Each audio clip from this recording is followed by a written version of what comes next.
இருக்கேன். இதை வந்து 2ஆக வந்து கட் பண்ணி எடுத்திருக்கேன். இப்போ இந்த 2 நியூஸ் பேப்பர்லேயும் கொஞ்சம் கொஞ்சம் வந்து பார்த்திங்கன்னா நான் கல்லுப்பு வந்து சேர்த்துருக்கேன்.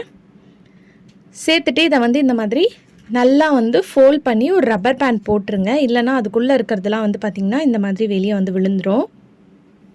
நீங்கள் நியூஸ் பேப்பருக்கு பதிலாக டிஷ்யூ பேப்பர் கூட எடுத்துக்கலாம். ஸோ இது எதுக்குன்னு பார்த்தீங்கன்னா, நம்ம யூஸ் பண்ணுற ஷூ, பசங்க யூஸ் பண்ணுற ஷூலாம் வந்து சம்டைம்ஸ் ஒரு மாதிரி பேட் ஸ்மெல் வரும். அதை வந்து நம்ம டெய்லிலாம் வாஷ் பண்ணி யூஸ் பண்ண முடியாது இல்லையா? அந்த டைமில் இந்த டிப் வந்து பார்த்திங்கன்னா உங்களுக்கு ரொம்ப யூஸ்ஃபுல்லாக இருக்கும்.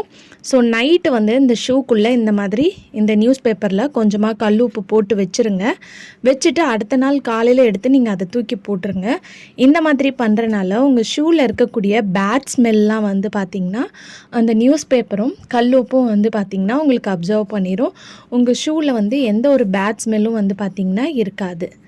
ஸோ கண்டிப்பாக இந்த டிப்பும் வந்து பார்த்திங்கன்னா ரொம்ப எல்லாருக்குமே யூஸ்ஃபுல்லாக இருக்கும். ட்ரை பண்ணி பாருங்கள். இந்த டிப் பிடிச்சிருந்துச்சுன்னா இந்த வீடியோவை உங்கள் ஃப்ரெண்ட்ஸ் அண்ட் ஃபேமிலிஸ் கூட ஷேர் பண்ணிக்கோங்க.